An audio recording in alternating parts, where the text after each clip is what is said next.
Thank you.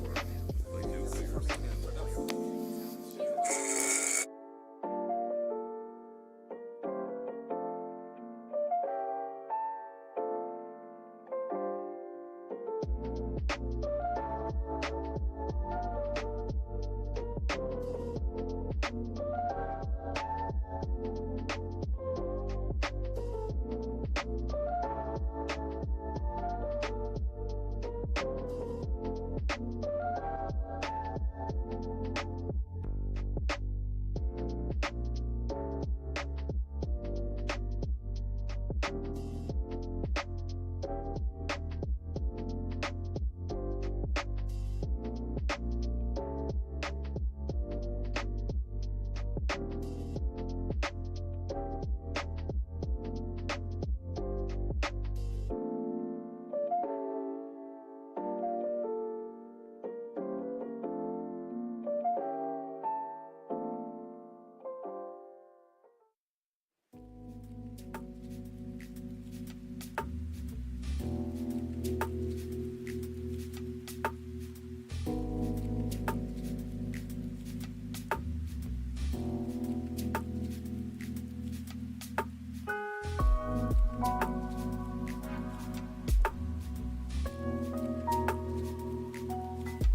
Good afternoon.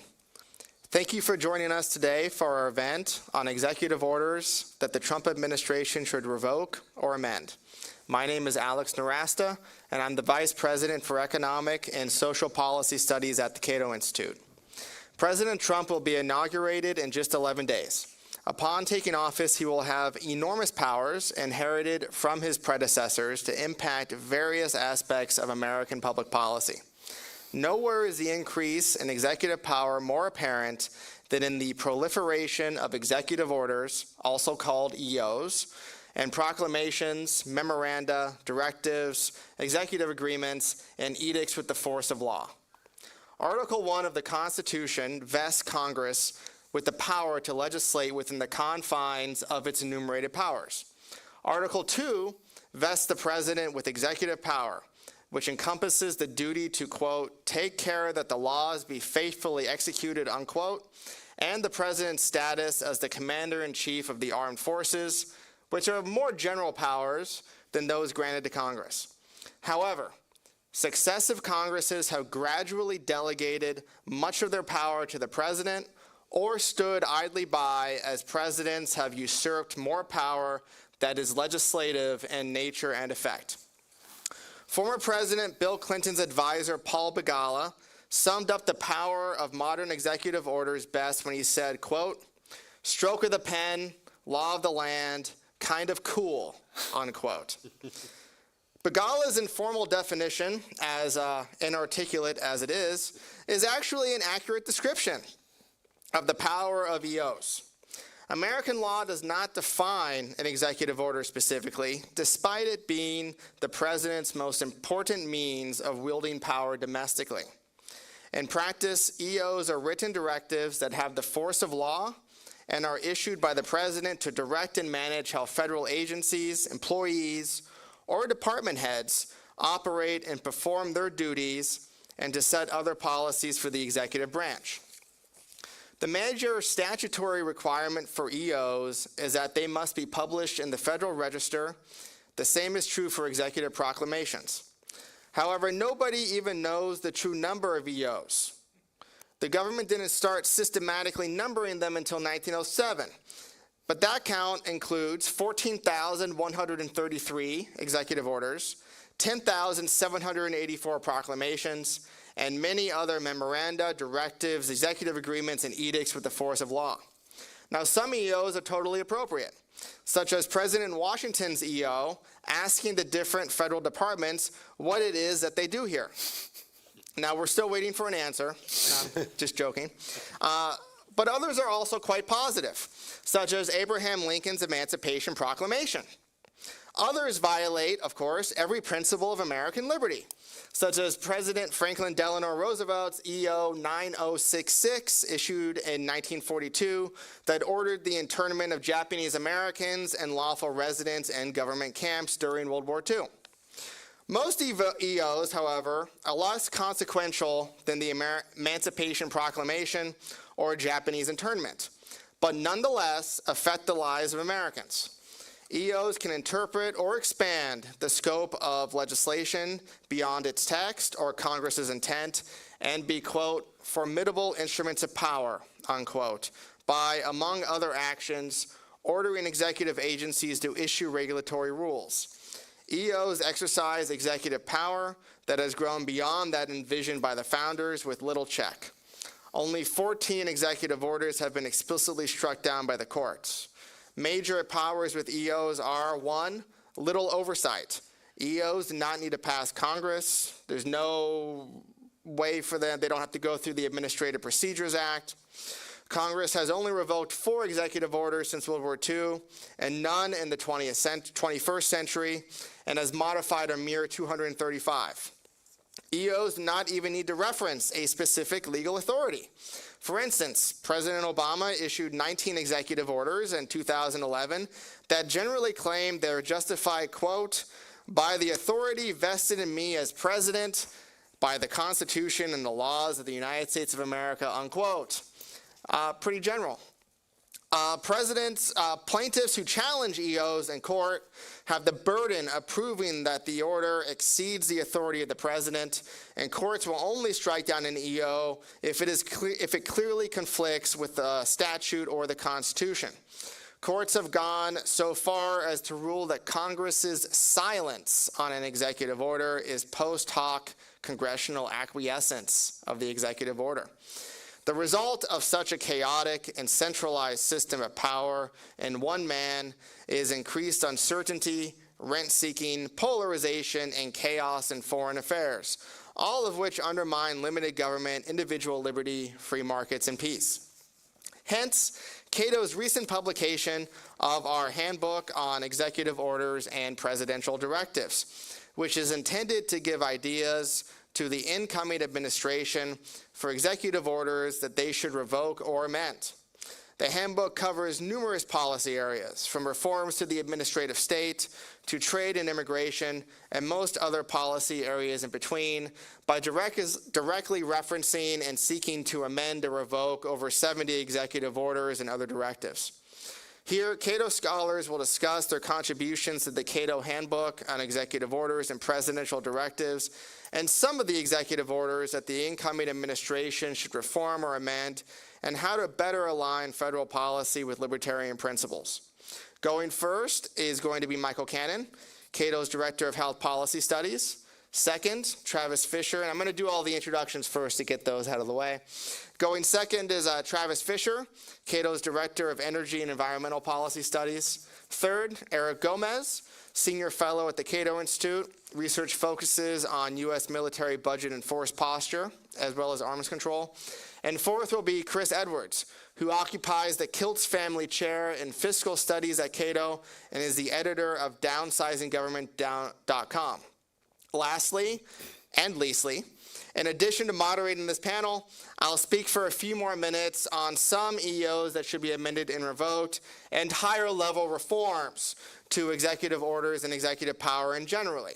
Then we'll have a conversation on the panel before opening it up to questions from the audience and from online.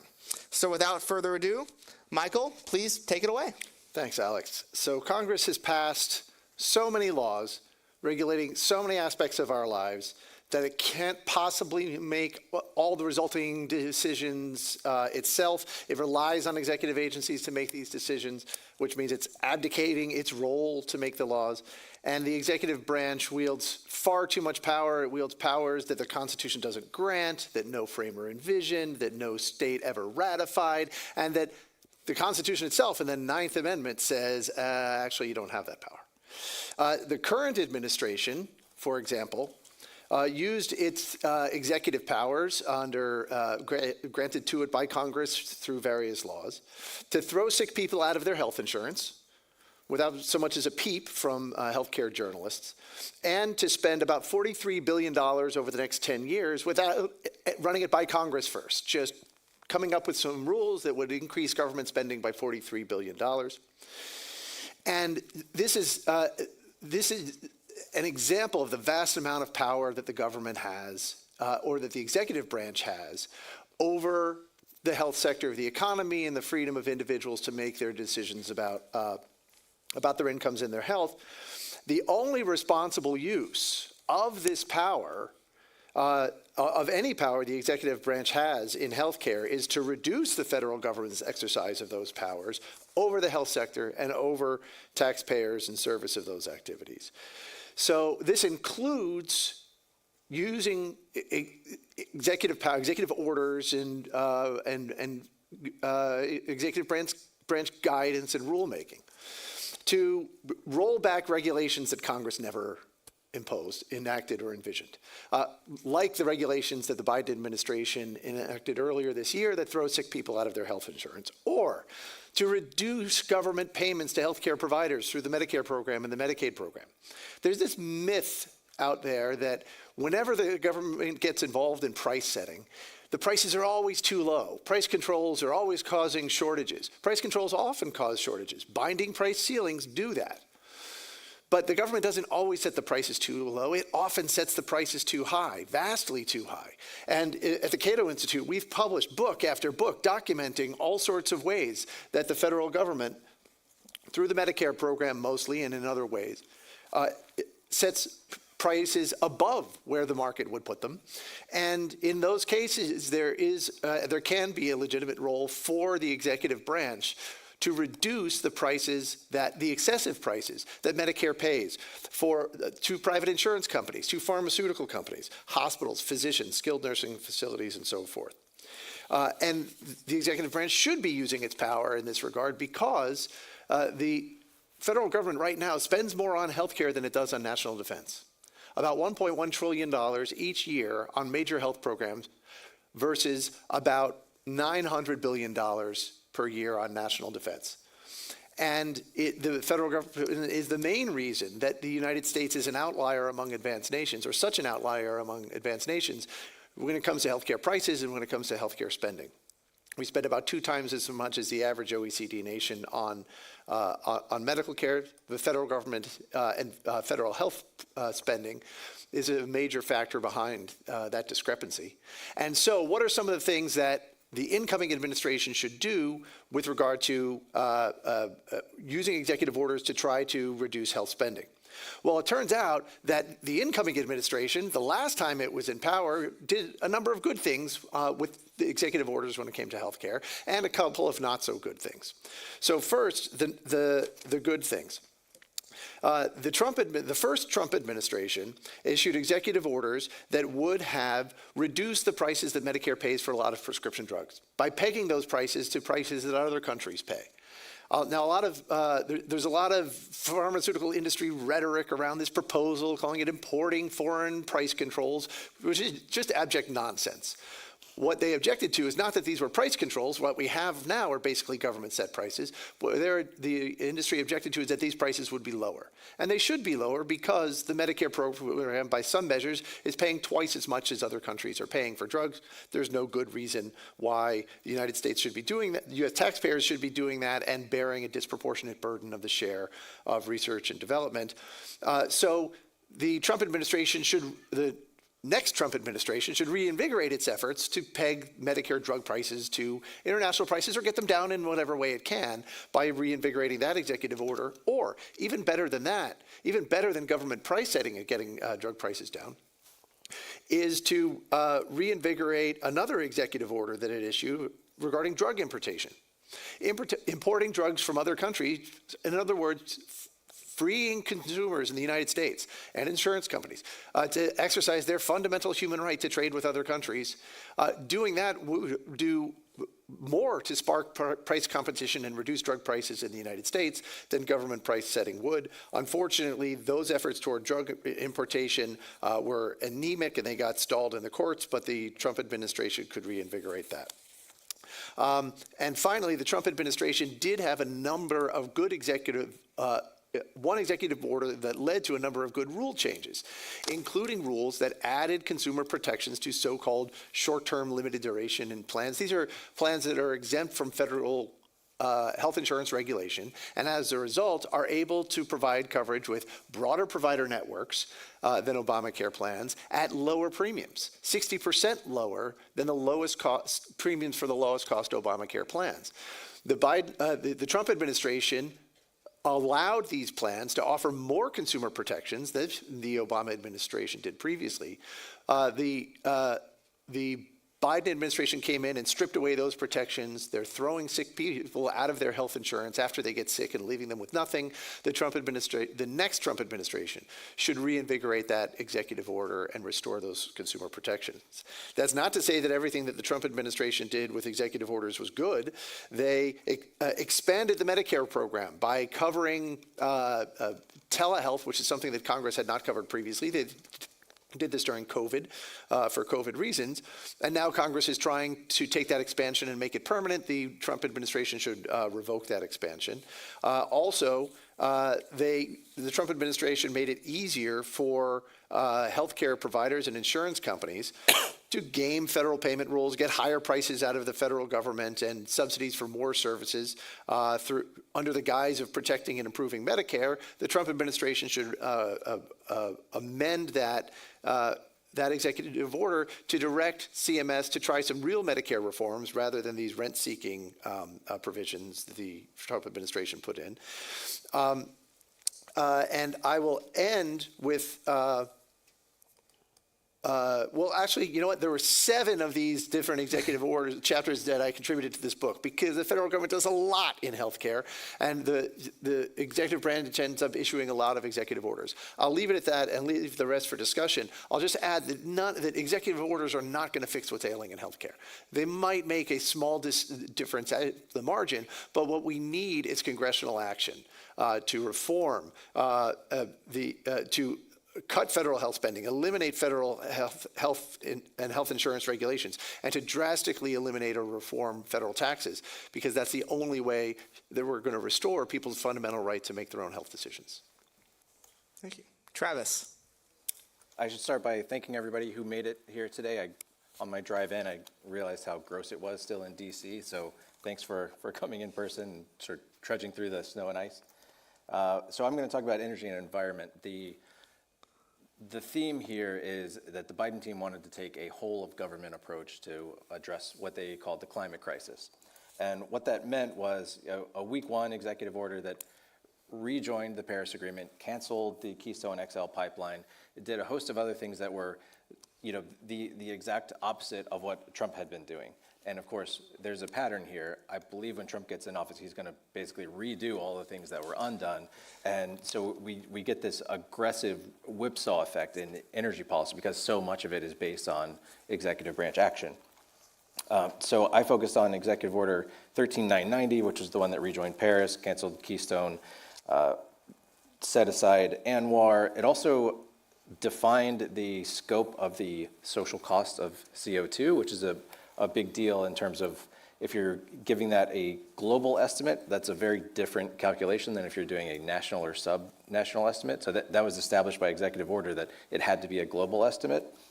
And Can you talk for a second about why that's important, though? Sure. Yeah.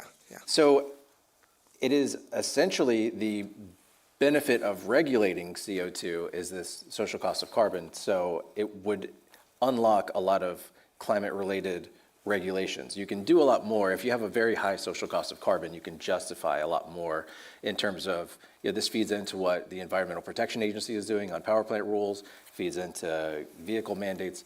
It basically permeates the cost-benefit analysis of the entire government. So that's why it's a central policy question. And that's a theme too, is that a lot of these executive actions have major policy consequences. And some would say they are, major policy questions that should only be addressed by Congress. I think that's where I've ended up on a lot of these executive orders is these are things that Congress really should be addressing. The Paris Agreement is a great example. You have, the Biden team treated it, they gave it the weight of an international treaty. But if you wanted to give it the legal weight of an international treaty, it would have to be ratified by the Senate. And there's different arguments about whether you need to do that now or whether it's an extension of a previous treaty.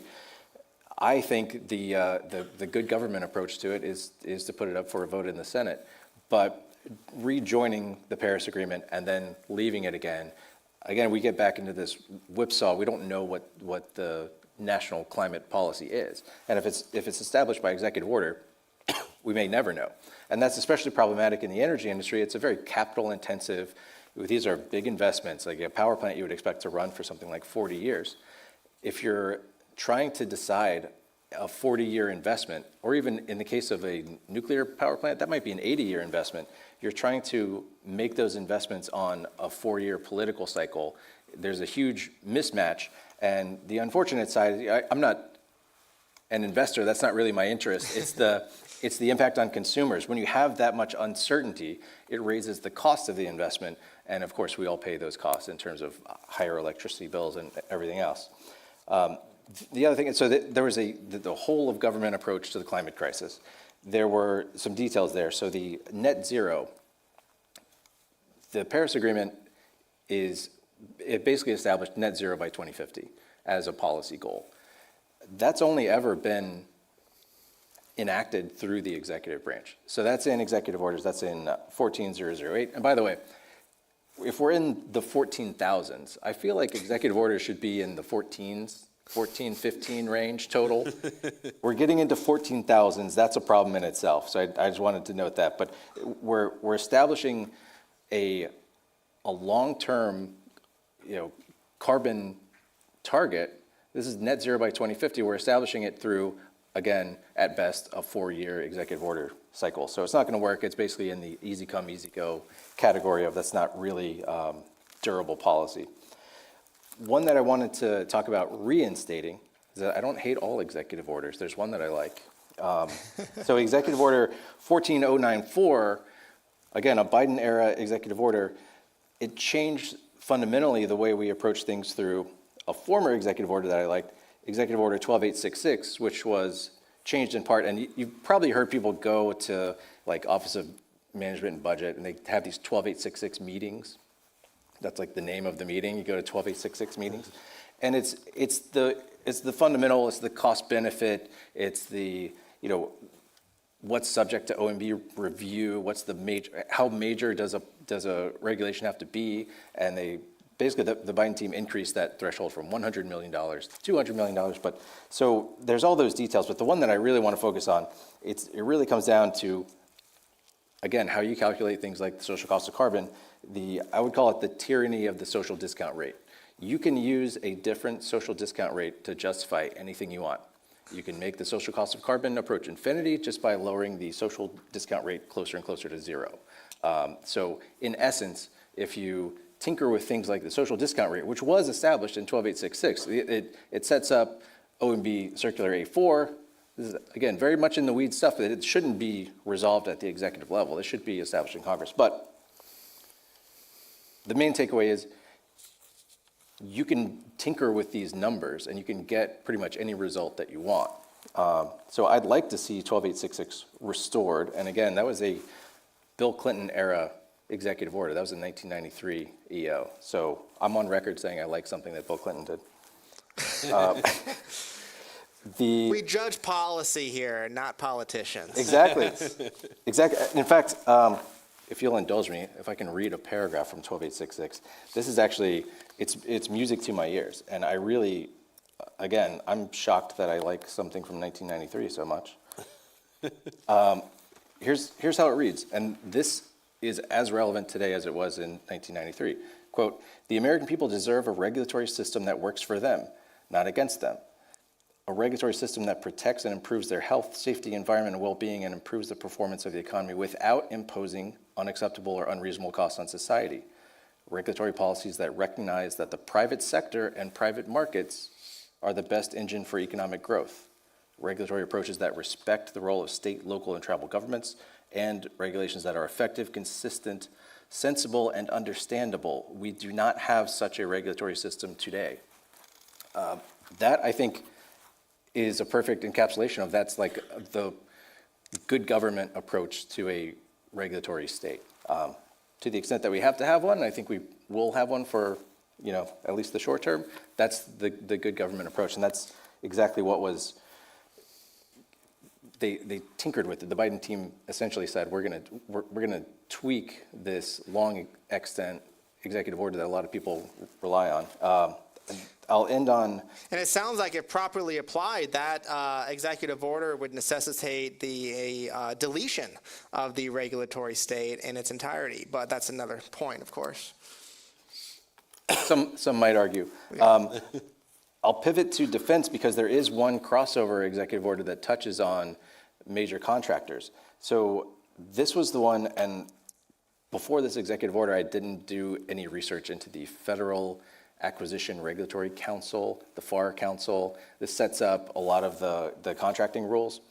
This executive order essentially applied the Paris Agreement standards, applied the Paris Agreement policy to major contractors. So if you wanted to be a major contractor to the US, think of companies like Boeing, even in the defense space, it was you have to submit a plan to a nonprofit based in London, by the way. This whole thing is bizarre. But you have to submit your Paris Agreement compliance plan And if you're not compliant, you can't be a major federal contractor. So that tells me that, there's policy preferences baked into that. There's Paris Agreement compliance is more important than a robust national defense. That's what that tells me.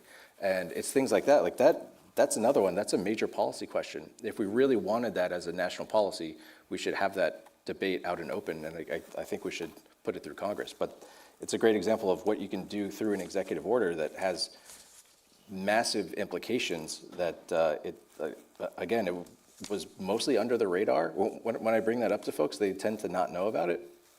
But that's exactly why we shouldn't be doing this stuff through executive order. And on that note of defense, I'll turn it over to Eric. All right, great. Thanks so much. Hi, everyone. I am a bit under the weather, so apologies if my voice is a little funky or breaks in weird ways. I'm trying to figure that out. So when Alex reached out and began this process, I was really excited because executive orders were something that I hadn't really done much work on before. And I know that in the foreign policy space, there's all kinds of good fodder for libertarians to be mad at the executive agency for overreach and for concentrating certain powers, or things like loss of congressional oversight over U.S. foreign policy and war making, things of that nature. And so I thought, okay, cool, I'm going to find some really interesting executive orders. And I opened the spreadsheet that you sent over that had all of them. And the first thought was, holy cow, there's 14,000 of these things. The second thought was, as I started reading through them, is that I feel like in foreign policy, executive orders, unfortunately, unlike I think the healthcare policy issues and the environmental and energy policy issues, there's not much, it's not as interesting.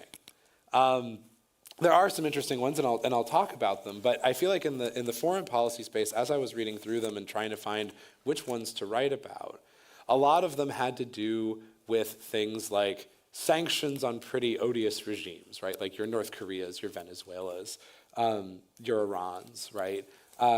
And lots of stacking going on, where you would have an initial, you would have an initial executive order sort of saying, hey, we have this country that we're designating as a problem and for this such and such a reason, and then different executive orders that amended and added on different entities or individuals to add to the sanctions list. So that comprised a lot of recent executive orders, especially post-GWAT or post-Global War on Terror. And some big themes that stuck out were you had this, in the foreign policy space, you have a lot of executive orders that exist on the books for things that have been sort of overtaken by events. Executive order number 13303 is a good example of this. It's the Iraq National Stabilization Emergency.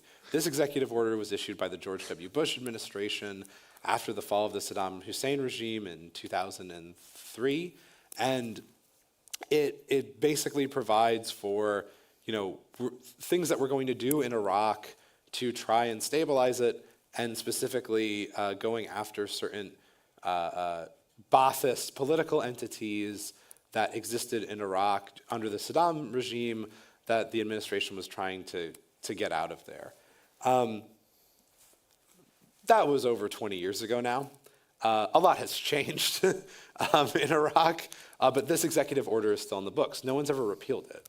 It's not really being actively used by the administration, but if one wanted to, they could.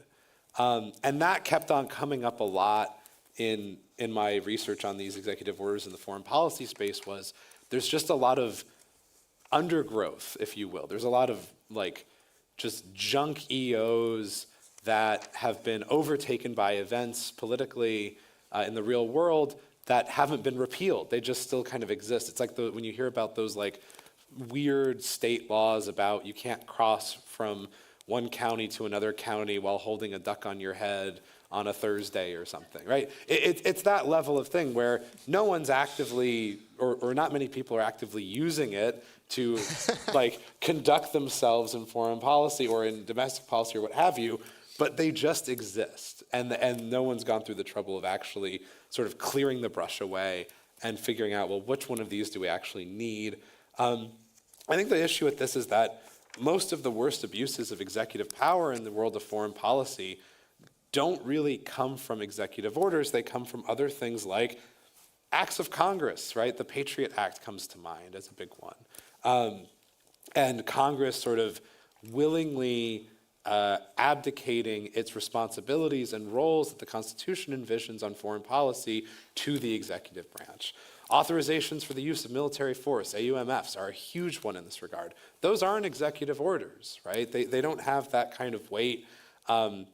It's Congress saying, you know, okay, Mr. President, you can do what you want, and we will, for some reason, like never repeal, like never review them, and just leave them on the books for decades and decades for military action as the executive branch sees fit. That's a problem. We should fix that problem. We should repeal and replace, or repeal and not replace, many of the AUMFs that are currently on the books, especially the 2001 one after 9/11 that just basically says anyone with any affiliation whatsoever to Al-Qaeda is hereby subject to U.S. military attack.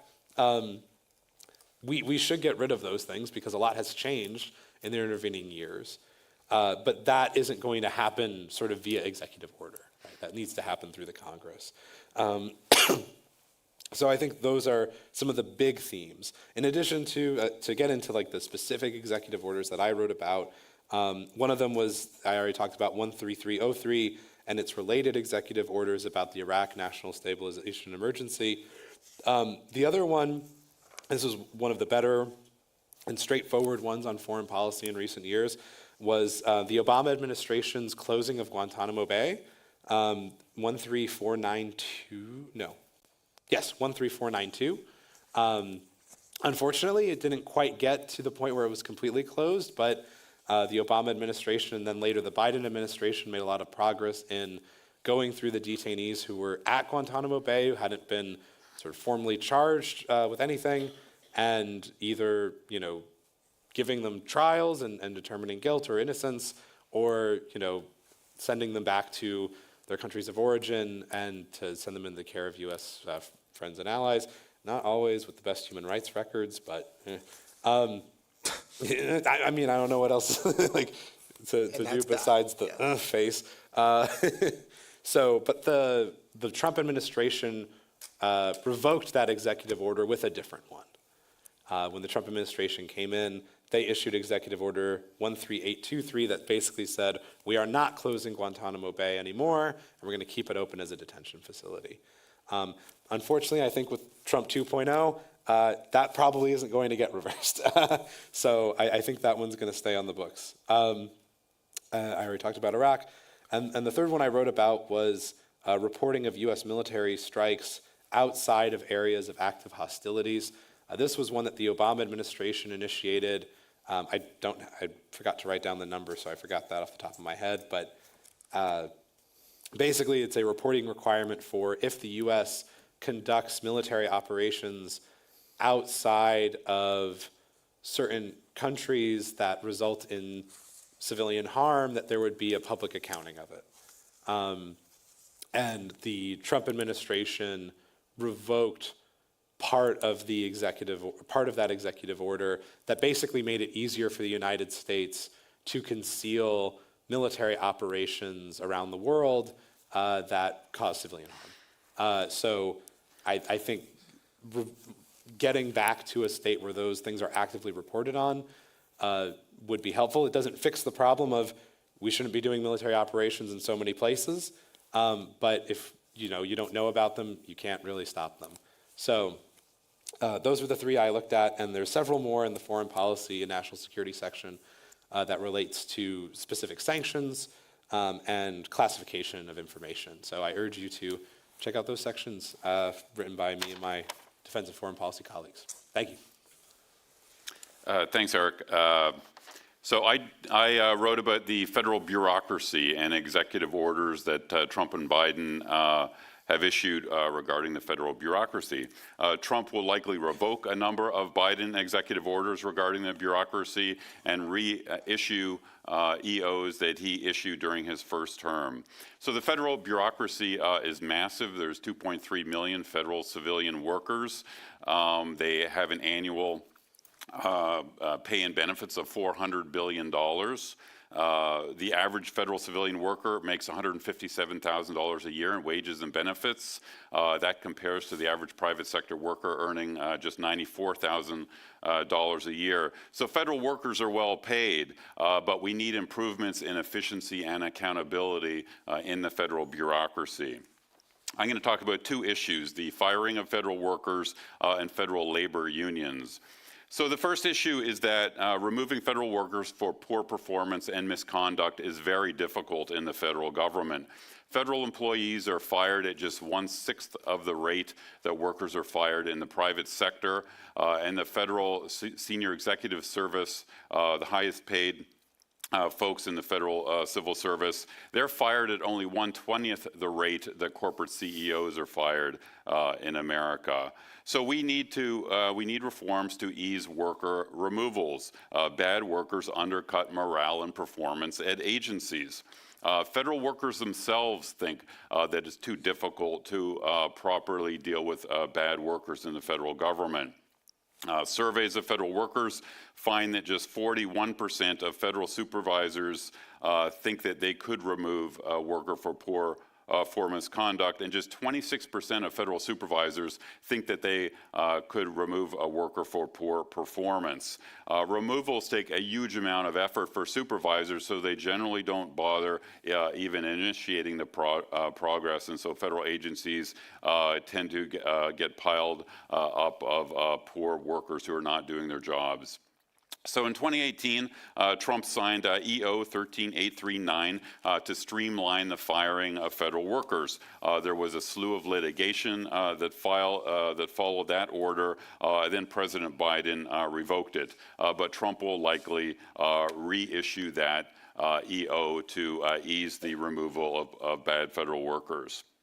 And then in 2020, Trump signed EO 13957 to remove civil service protections from some senior policy positions, making it easier for an incoming president to both hire and fire from certain senior positions related to that are directly related to his or her public policy. This is called Schedule F. Biden, when he came to office, revoked Trump's EO on this issue, but Trump will likely reissue it when he comes into office. So that's the removal of federal workers. The federal labor unions. So 1/4 of federal workers are members of labor unions. In my view, none should be. President Franklin Roosevelt wrote in 1937 in a letter to a labor leader, quote, collective bargaining cannot be transplanted into the public sector. It has distinct and insurmountable limitations when applied to public personnel, unquote. So I'm with FDR in favor of repealing collective bargaining in the federal government. Trump hasn't said he favors that, but in his first term, he signed a number of EOs to modestly trim back federal union power. So in 2018, for example, he signed EO 13837, which limits the paid work hours and federal resources that federal union representatives can use for union activities. This is called official time. Union workers who are being paid by the taxpayers in their salary, and they're using their time and resources for union activities. So the EO that Trump signed would require greater public reporting of federal union activities and limit the amount of time and resources that they can use on these activities. So Biden came into office, he rescinded Trump's EO, but Trump will likely reissue that. So I think these sorts of reforms for the bureaucracy would be entirely reasonable. I think the federal workers should not be sort of an island of elite workers that are not subject to the type of performance requirements that we take for granted in the private sector. Thanks for everyone for coming. Well, thanks, Chris. I'm going to talk about two executive orders that the incoming administration should amend and why, and then talk about some broader, bigger level reforms to the EO process and executive powers generally. I identified two EOs.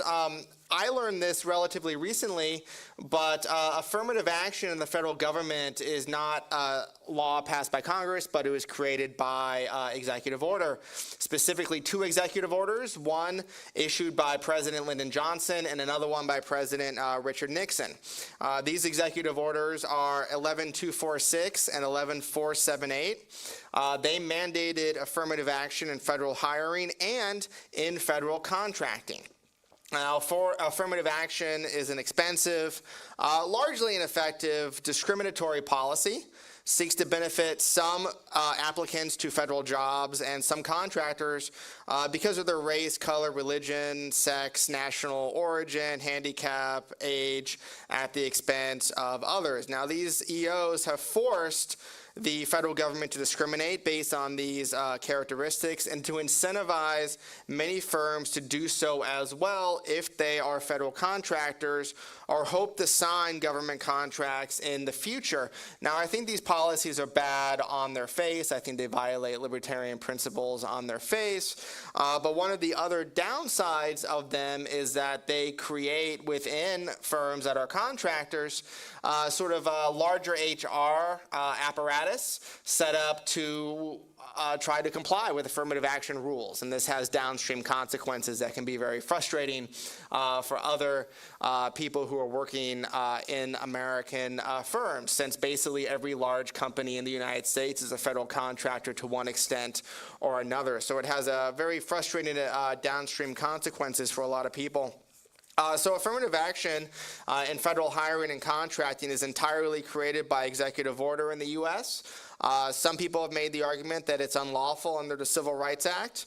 But more important, I think, than it potentially being unlawful is it just runs against our principles of individual liberty, limited governments, free markets. So these executive orders should be amended to revoke affirmative action.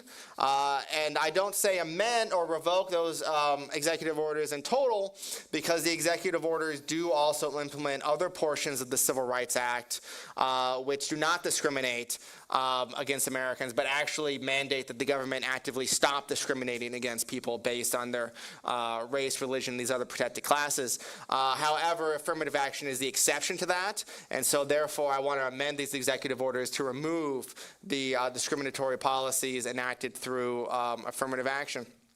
Now, you've heard a lot of the conversation on this panel about details of some executive orders that have gone into some extreme detail and to some of the actions that executive orders take, into some aspects of the U.S. economy and American lives that they control.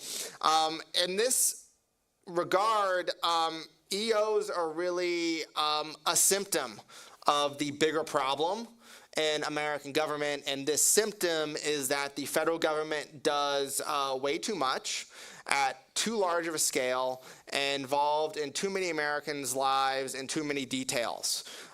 So I think a large part of this problem, we probably wouldn't be having this panel if the federal government were 1 or 2 percentage points of GDP rather than the 25% or so of GDP that the federal government is now. It just does entirely too much.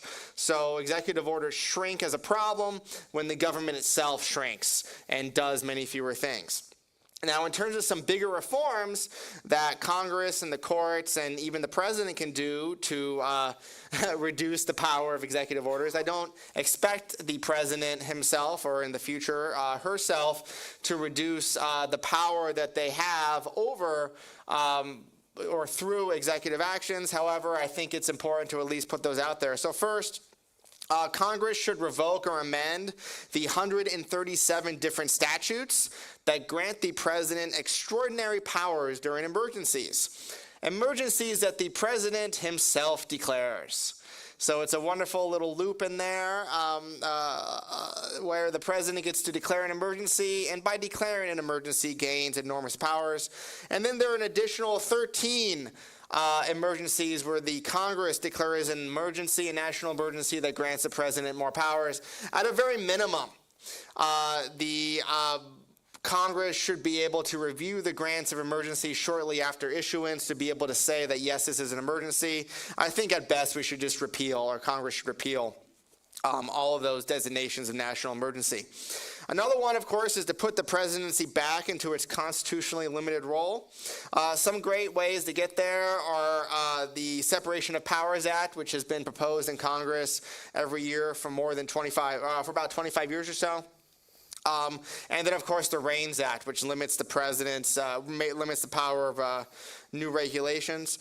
More courts should be interested, of course, in executive orders and reviewing executive orders, and, of course, should expand the power of non-delegation to limit the power of Congress to delegate power to the executive branch. There should be increased oversight and review of executive orders, including, of course, expanding checks and balances. Congress should also force all executive orders to be subject to the procedural requirements of the Administrative Procedure Act, which requires, of course, notice to propose executive orders, public comment on them, final EOs to be issued, etc. Basically, the entire apparatus of formal rulemaking should be applied to executive orders. And I think a nice, neat little thing that could be done is there should be automatic expiration of executive orders so that future presidencies and administration should have to review them when they come up and say, yes, we think this is a good idea. We think that this should continue. They should affirmatively have to state that. Of course, a major problem is that EOs, executive orders, are regulated by executive orders, primarily issued by presidents. At the very minimum, Congress should take this upon themselves to regulate executive orders, to at least get some semblance of them, or control and understandability of these. Until then, Americans are going to have to adapt to executive orders that increase uncertainty. They certainly increase political polarization, and they increase policy chaos. There's going to be more and more chaos along these lines every 4 to 8 years. We saw a flurry of executive chaos when President Trump first took office in 2017 with numerous repeals and reissuances of executive orders. We saw another flurry of chaos in 2021 when President Biden took office, and we will see yet another blizzard of chaos in just 11 days when President Trump takes office again. I, frankly, am getting sick of this chaos. I think Americans are starting to get a little sick of it. And if you run businesses in this country or have other types of productive activity you're engaging in, I think you're sick of it as well. So I think it's high time that we put this activity back in its proper constitutional box. I'm going to start with a few sort of topics to talk about and then open it up to questions from the audience and from online. So basically for everybody on this panel, some of you discussed this a little bit, but which of the EOs, executive orders that you covered, do you think President Trump is most likely to revoke or amend or reinstate? And if there aren't any that he is, which one should he? I'll start with you, Travis, on the end. So I think the easy one, most of the week one Biden actions are going to be week one Trump actions again. So the net zero goals, the Paris Agreement, Keystone XL, things like that, you know, I would expect, and we've seen some evidence of where Trump is leaning. You know, instead of a net zero goal, he is going to appoint a Secretary of Energy who wants zero energy poverty as the goal. And I think that is a much different framing.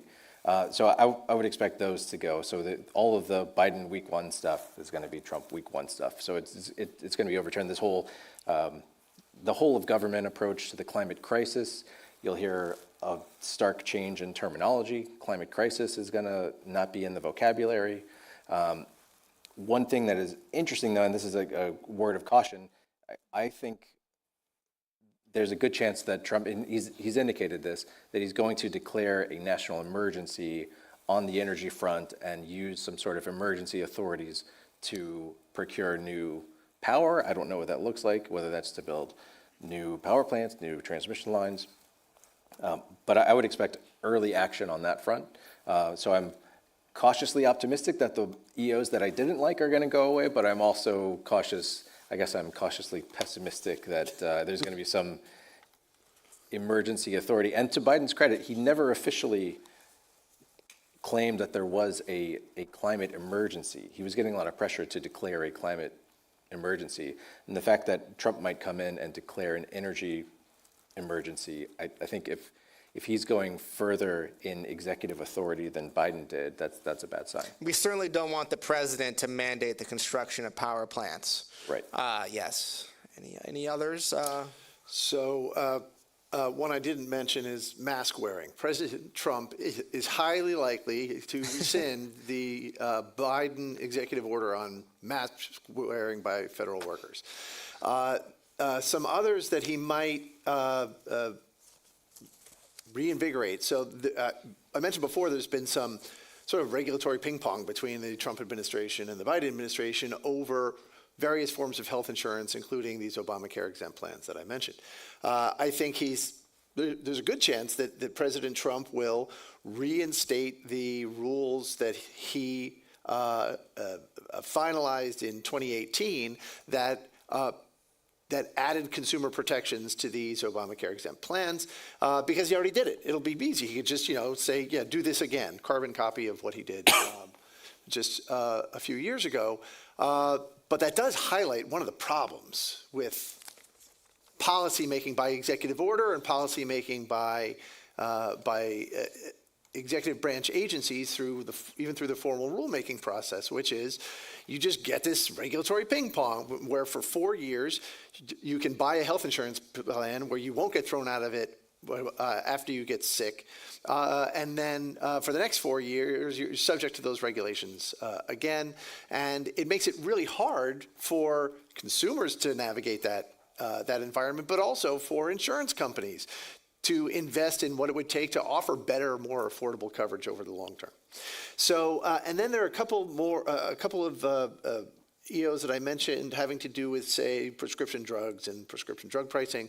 That was, and I think still is, something that captures Donald Trump's attention. The excessive prices that we often pay for pharmaceuticals in the United States. He did say, I think in 2016, that the pharmaceutical companies are getting away with murder, and it did surprise a lot of people that he was really lining up with Democrats rather than his own party when he introduced that executive order calling on, and those regulations calling on Medicare to peg the prices it pays for drugs to the prices that they pay in other countries. But as I think I mentioned before, that really ran into a buzzsaw of opposition, mostly from the pharmaceutical industry that took the administration to court and also lobbied Congress pretty heavily. The pharmaceutical industry spends about 2.7 times what the entire defense industry spends on lobbying Congress. And so these things are really hard to get across the finish line, but I think there's a good chance that President Trump, when Trump is president again, he will try those as well. I think I remember hearing those ads on the radio, like about when they were lobbying. They were during the Super Bowl. Yeah. They ran ads during the Super Bowl saying, "Don't stop us now." Yeah. I don't think two of the three I talked about were things that Trump revoked himself or did something to sort of do the opposite of what I want to happen. So I don't think those will happen. Of the three, though, I think the one about ending the Iraq National Stabilization Emergency may be the most likely in a sort of indirect way. And a lot depends on how the Trump 2.0 foreign policy plays out in the Middle East. I think that there is, I think Europe and Asia are a bit better known. I think in Asia, Trump is going to continue U.S. competitive policies towards China with the people that he's bringing into the DoD at high levels. And with Rubio as Secretary of State, hawkishness towards China is going to continue. And I think that the focus of American foreign policy will probably shift towards Asia more so. And in Europe, I think we'll see an attempt to wind down the Ukraine war, and just generally European countries being more NATO partners being more you got to really step up to the plate on spending and that sort of thing.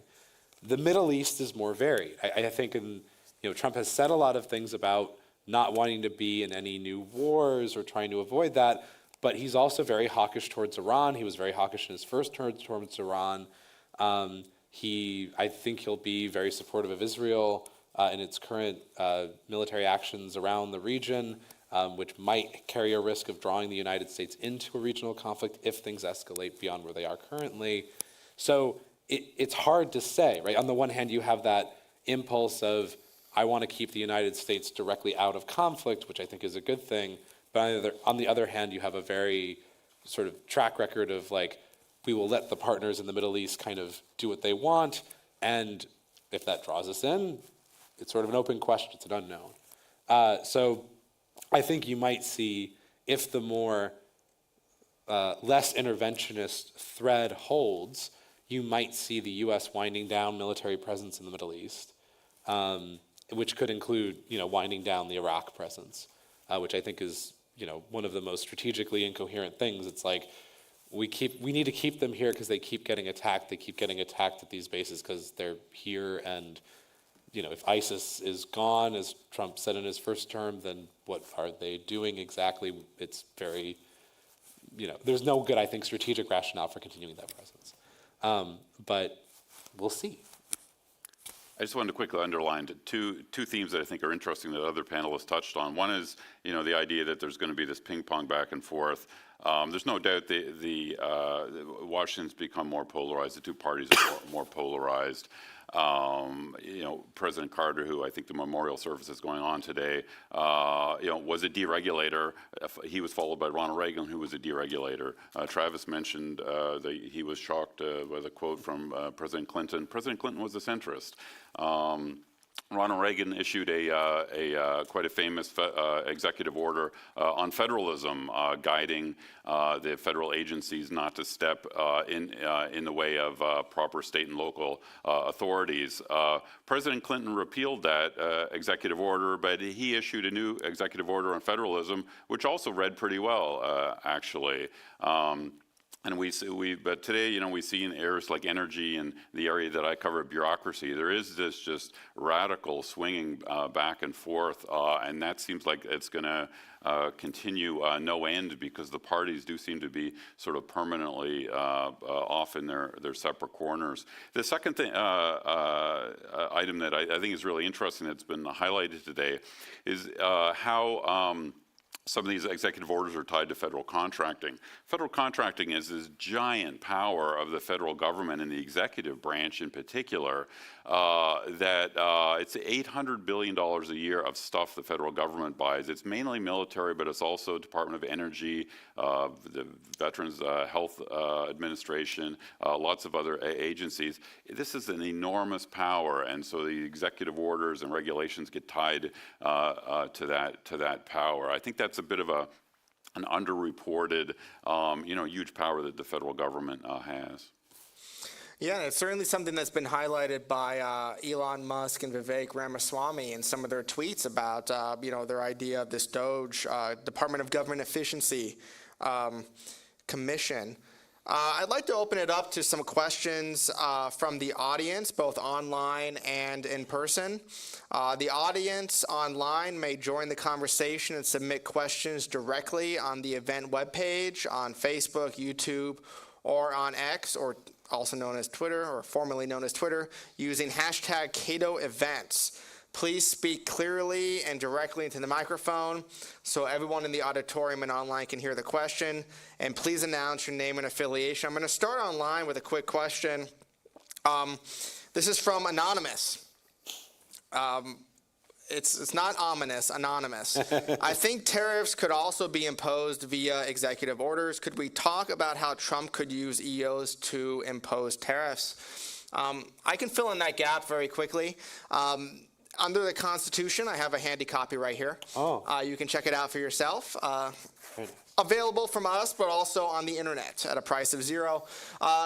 The Constitution, Article 1, Section 8, it enumerates the power for Congress to set tariffs and trade policy.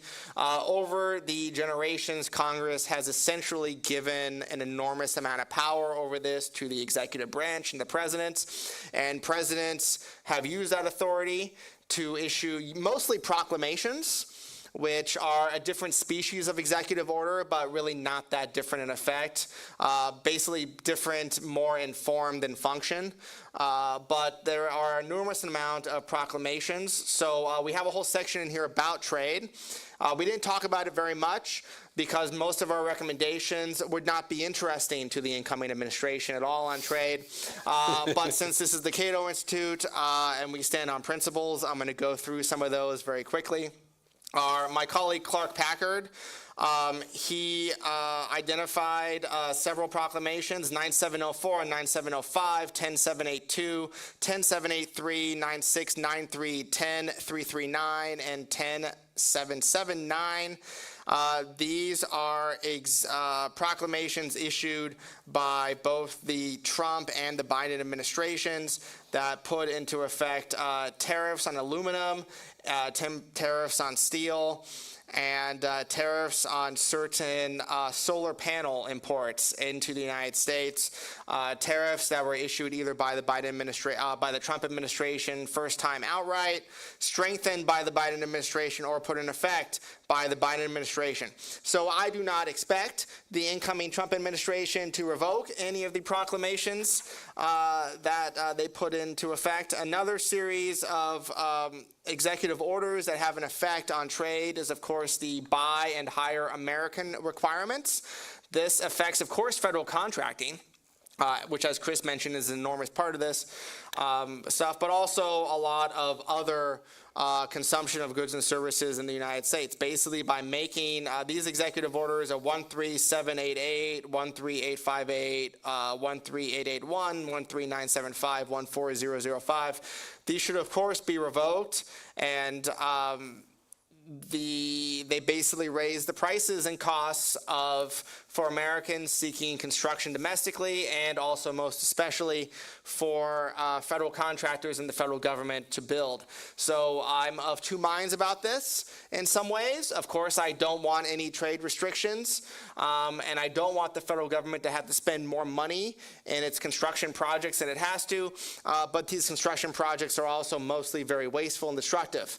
So maybe we get fewer of them with higher costs. So I'm sort of tongue-in-cheek on this in some different portions, but yes, of course, the federal government should revoke all of these. But yes, good question from the audience. The power of the president to raise the prices and costs for Americans through executive orders and executive actions on trade is virtually unlimited. So I've got one thing if I could add to that. Yeah. So on page 20, this is very handy, by the way. It's an amazing handbook. We go into Executive Order 13920, which is a Trump executive order. This was, I think, if I'm being cynical about it, this was like an anti-China executive order. What they wanted to do was say that we're worried that large power transformers, which are very much needed, there's a shortage now, that if they're coming from China, we're worried that they have some sort of bugs in them, whether they can be remotely controlled or time controlled or something. We're worried that the transformers will be shut down by China as part of some like massive attack. So the executive order said basically we don't want transformers from China. Unfortunately, we do get a lot of transformers from China, and there's a parallel here with the tariffs that would be in effect against Mexico, because we get a lot of transformers from Mexico as well. So it's not exactly a tariff, but there are sort of national security, the connection is tenuous. I'm not sure that there ever was a connection. And in fact, there's a quick story here. This was in, I think, 2018 or 19. The Department of Energy was ordering its own transformer for, it has massive transmission facilities out west especially. So it was going from China to the port of Houston. They seized it and took it to Sandia Lab and took it apart. I never got the after report on that. This is when you were at the DOE, or right after? I think the seizure was right after I left. Okay. I had nothing to do with it. But the point is, if they had found something, if there had been a justification for this block against Chinese transformers, I think it would have been more widely reported. There's lots of fun and interesting ways that a determined adversary can get into your systems beyond just, this. So yeah. So it's not exactly a tariff, but it's we're worried, we have no proof, but we're worried that there's a security threat, so we're going to cut off this very sorely needed resource from a country we don't like. That's the kind of executive action that I'd be concerned about. Since you mentioned trade, I think it bears mentioning that while we sit here, there are fires raging through multiple parts of Los Angeles. They've destroyed more than 1,000 structures, displaced more, I think, thousands of people from their homes, and cost 5 lives last time I checked. There have been 5 fatalities from the fires. And in a lot of these parts of Los Angeles, government price controls on health insurance, these are binding price ceilings that the government did set the prices too low, cause homeowners, insurers to flee the market. So a lot of those people who just lost their homes didn't have any health, sorry, I'm the healthcare guy, any homeowners insurance, and are going to have to rebuild without homeowners insurance. So it would be of enormous help if the incoming administration could use the possibly illegitimate powers that it has to eliminate a lot of these trade barriers that are jacking up the cost of construction, the cost of materials, the cost of labor. The incoming president should do this even though the people in these neighborhoods probably did not vote for him. He should do that because it's the right thing to do. These people are suffering and their government is standing in the way. All right, let's open it up to questions from the audience. Please make sure, of course, to ask a question when you get the microphone. Yeah, they're right down here in front, please, this gentleman. Thank you. Most of you have highlighted how bad executive orders write policy and law swiftly and often ignorantly. And instead, the laws embedded within the EOs should be written through Congress. I believe the federal government has relied and used executive orders, and the executive branch should write law because of the gridlock and polarization in Congress. So my question for you guys is, how do we invigorate Congress to step up and get stuff done, to make the laws and to do what the Constitution vests it to do so that the executive branch no longer overreaches and makes laws via executive orders? I have a quick comment on that, and that the simple reason why this is happening is because the federal government is just so massive. Congress has passed so many programs into law. There's over 2,300 different federal subsidy programs, for example, $800 billion of procurement every year. The government is so massive that Congress, everyone complains about these giant omnibus bills that Congress passes rightfully. They're thousands of pages long, and they get shoved through Congress, and few Congress persons even read them. Well, that's because the government is so massive. That's kind of what they have to do to get these bills through. So the only solution really to a lot of this is we have to cut out of the federal government activities that it shouldn't be doing, in particular activities that state and local governments can handle. Refocus the federal government on properly national issues like national defense, get state and local activities out of Washington, and then Congress can focus more on, more detailed lawmaking. That's a great question, and I think of the chicken and the egg. Like, I think there's lots of reasons why we kind of exist in that gridlock state that we do. So trying to find the first thread to pull is tricky. In my world of foreign policy, I think that there was this interesting attempt by, we actually did a Cato event on it back in 2021 in December. We had Senator Chris Murphy come here and talk about a piece of legislation on I think it was the War Powers Act, or the War Powers Reform Act. And what that was going to try to do was reform arms sale processes, AUMF processes, and one other thing that I'm forgetting off the top of my head. But that was an interesting attempt because it was bipartisan. It was coming out of the Senate. And initially, Biden had kind of signaled an openness to signing such legislation. I think part of the problem on the foreign policy front is if Congress does more, and like what success looks like would mean looking like the presidential powers being somewhat curtailed or really going back in line to what the Constitution says. And presidents are loath to give up that power, right? So even if you have this situation where, the Congress has stepped up or tried to do something to kind of reverse some of these negative things of executive power concentration, then and the president was like, oh yeah, maybe I'd be open to this, and then the Ukraine war happens in early 2022, and I need those powers now because there's now an international conflict. So it's very difficult, and if there was an easy answer to the get Congress to do its job piece, I wish we had it. So it is a really good question, a really good one. How do you get Congress to do its job? Yeah. And Chris is absolutely right. Get Congress to do less, and then the executive branch. But how do you get them to do that? One thing has happened that I think will get Congress to do its job more, and that was the Supreme Court's Loper-Bright decision, that reasserted the judiciary's role to interpret the law, and therefore gave or leaves executive branch agencies with less latitude to interpret the law however they want. We can talk about ridiculous examples of how they've done that.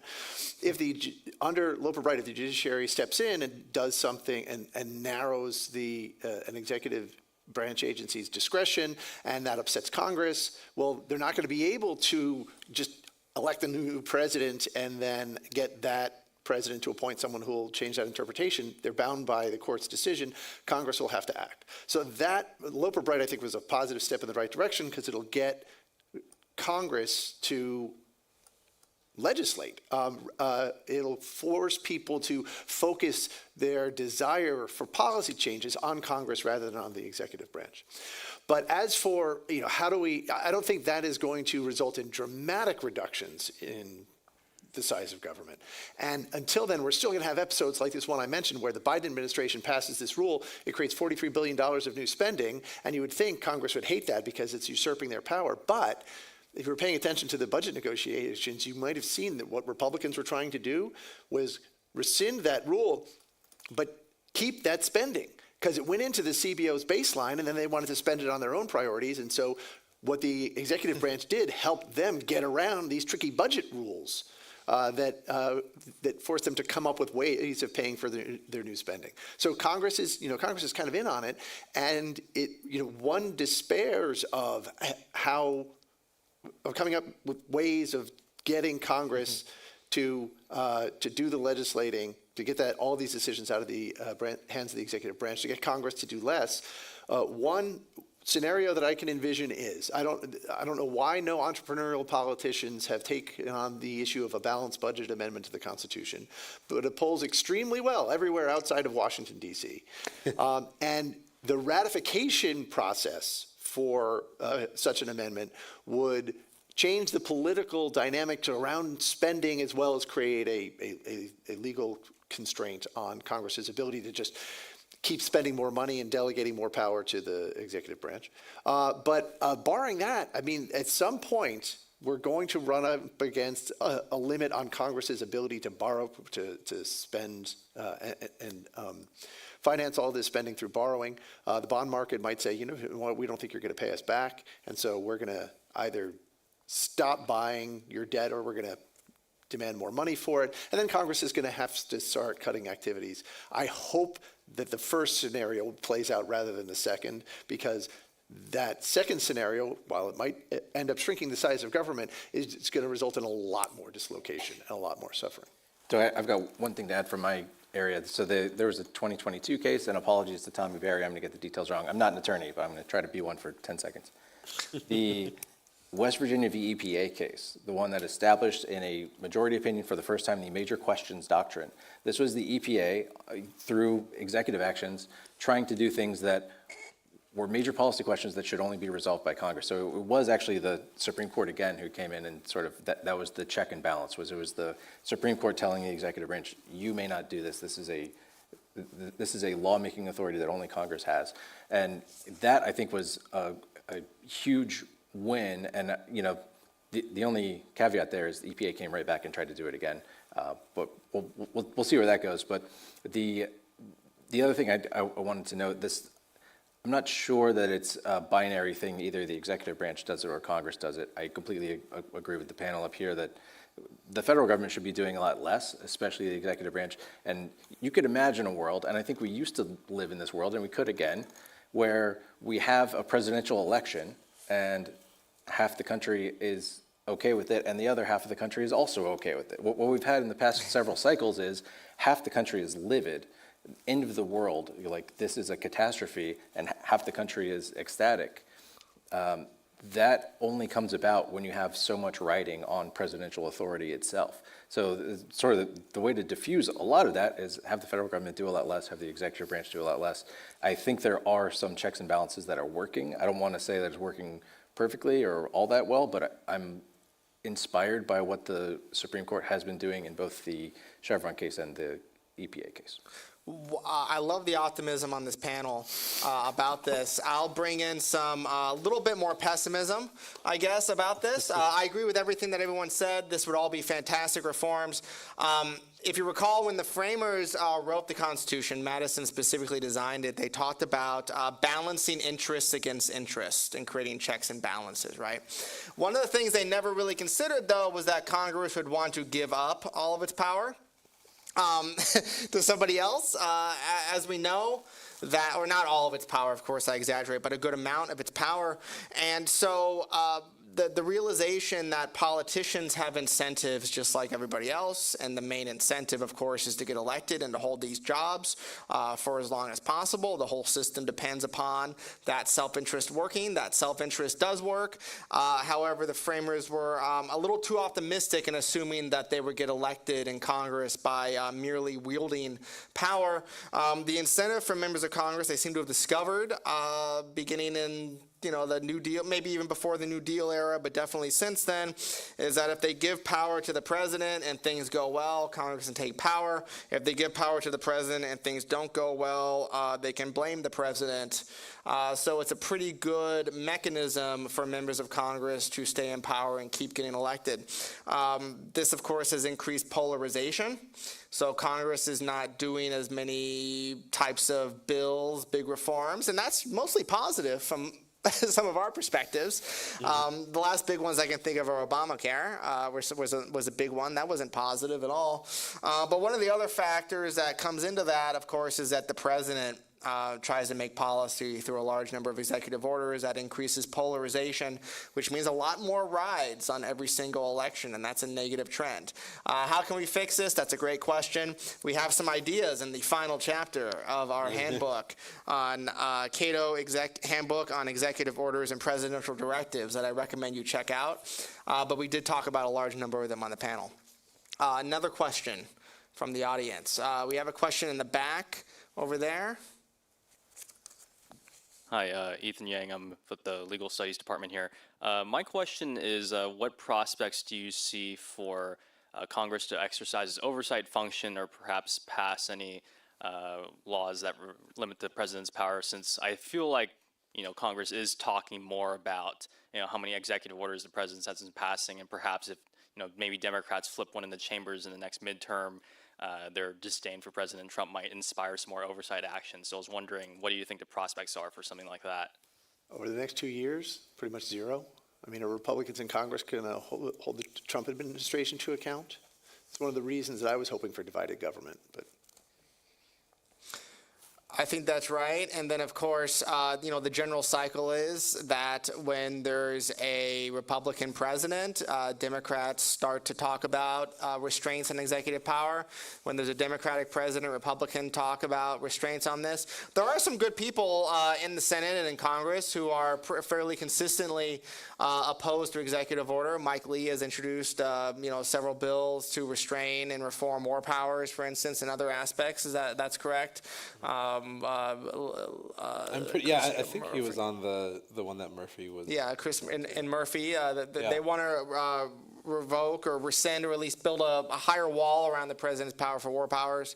Rand Paul is fairly in favor of that, and lots of Democrats. I mean, Elizabeth Warren, I believe, has been in favor of also. Some progressives too, like Yeah, and a lot of progressives. AOC and Ilhan Omar. Yeah. Yeah, progressives and AOC, sort of what's that? What's their group called? Squad. The Squad. It shrunk recently, but the Squad is also fairly in favor of reducing executive power when it comes to war powers. So I think there's a solid core of people in Congress who want to reduce executive powers on some dimensions, but most of the time we hear about it in through a partisan lens. So I'm not super optimistic about it. Yeah, in the back. Or is there somebody standing in the back? Never mind. How about this gentleman right here?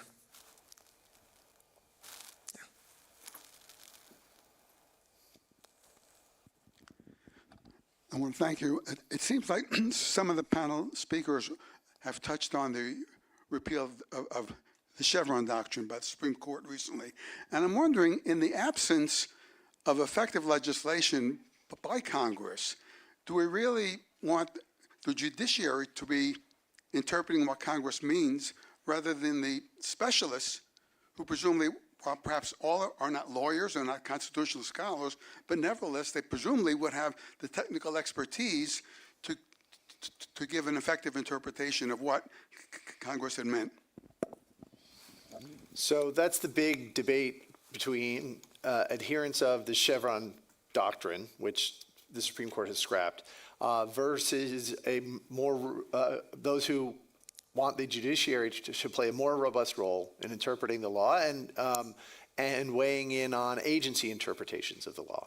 The Chevron crowd will say, well, they've got the technical expertise. We've got scientists at the EPA, and we've got economists elsewhere, and somewhere, and they understand these areas that they're regulating better than a judge who's just a generalist. But what the Supreme Court was trying to say in Loper Bright was that, yes, and yet a lot of these questions are not questions of, they're not scientific questions, and they're not even value-based questions about how do you trade off costs versus benefits. They're legal questions about what does this term mean. And the Supreme Court was saying in Loper Bright, we're not going to defer to the agencies on these legal questions about what these terms mean and how to interpret statutes. That is the province of lawyers and judges specifically. So I think it's a little inaccurate of the pro-Chevron crowd to frame the issue that way. And the example that I often cite is one where in the implementation of what was once the Affordable Care Act and is now Obamacare, which is the Affordable Care Act as amended by the executive and judicial branches. The one executive branch agency said, you know what, we want to interpret this term established by the state to mean established by the state or the federal government, as if there were no difference between the two. Well, that's not really a technical, agency, technical issue where only the agency has expertise, right? This is a legal question. Is the federal government a state? And that is why I think it was proper for the Supreme Court to say, no, agency, we're not going to defer to you on this. We're going to answer this question. Now, the Supreme Court did say, yes, the federal government is a state, or words to that effect. So the judges can still get these questions wrong. But there is a difference between these technical questions about the policy areas that these agencies are overseeing and the legal questions surrounding the powers that Congress gave them. So it's a great question. I have a story that I think helps inform this a little bit. I mean, we should all, I think we all agree that we were due for a course correction. It's an open question whether Congress starts to put more specificity in the statutes. I think that's sort of the best outcome. So we'll see if they do that. But the course correction was very necessary. And my personal story is I was a staff economist at an agency. We issued an order. It was going through the court review process. The arguments at the Court of Appeals, I went there in person, and it was kind of cool to see the work that I was doing be, scrutinized by judges. And unfortunately, there wasn't much scrutiny. The panel of judges said Chevron about 100 times and just said, well, we're going to defer to the agency because Chevron, Chevron, Chevron. And so I think the amount of scrutiny that federal agencies receive, I think it was bound to be, like, we needed that course correction. There needed to be more scrutiny. And I think even just the posture of the federal agencies themselves, they will probably do better work knowing that it's going to face tougher scrutiny. That deferral, I don't know where the sweet spot is, but I know that the courts deferred way too much to agencies. So I was glad to see that change. Yeah, this gentleman right here. Adrian Truckle, retired. What is any comment on the role of optics in reform? And just to give you an example, were the president to revoke Executive Order 13941, the headlines write themselves. President is against improving rural health and telehealth access. I mean, before we even get into the deeper issues, just the pure optics. Well, right. So and I forget, was it the Trump or the Biden administration? I thought it was the Trump administration rule, right? The telehealth one? COVID hits, Medicare isn't paying for telehealth visits, but then COVID hits and the Medicare bureaucracy decides, with an assist from President Trump, hey, start paying for this thing you weren't paying for before. Now, usually to spend money, you need an act of Congress.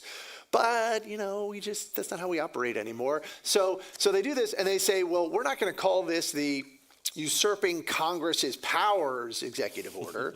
We're not going to call this the centralized economic planning of the economy executive order. We're going to call this the improving rural health access order. And not the subsidies for rent seekers in the telehealth industry executive order, not that either.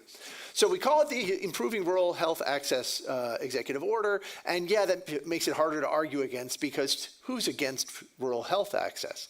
But I think the way to combat it is you frame the executive order the other way. You say that this was an unwarranted or even say temporary expansion of government subsidies that Congress never authorized, or eliminating unauthorized subsidies executive order, something like that. Now, are you going to get the same president who issued the first one to issue the second one? No, probably not.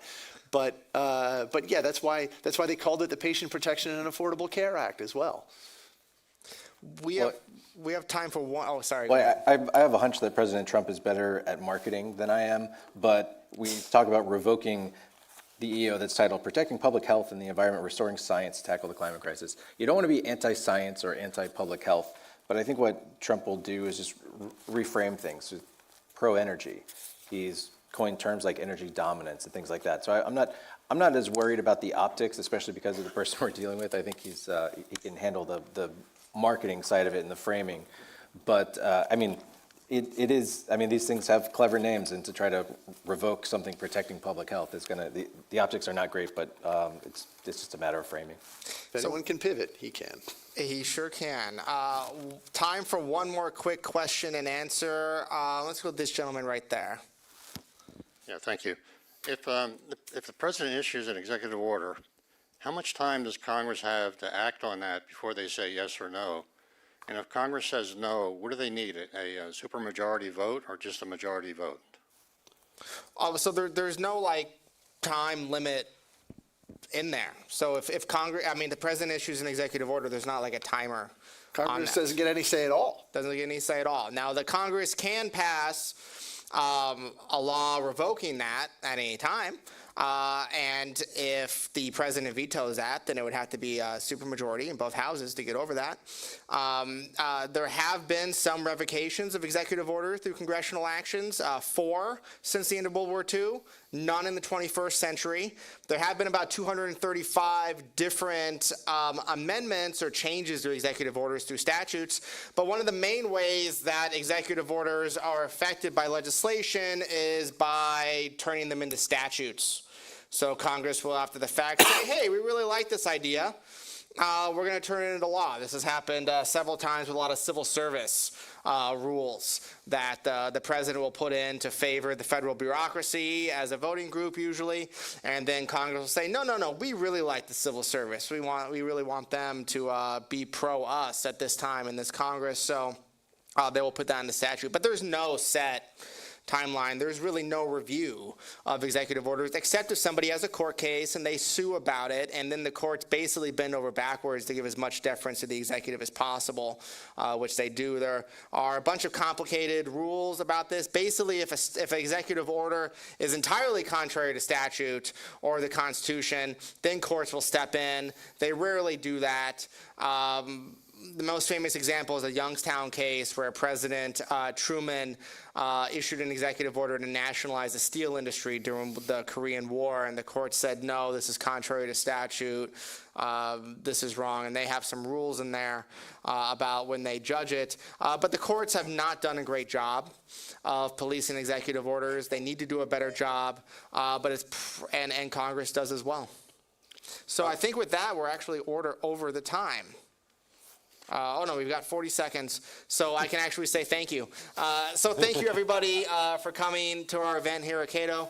Please join us upstairs where we have lunch and beverages and additional conversation about this topic. So thank you very much to all of you who joined online, on television, and here in the audience. And thank you to all the speakers as well.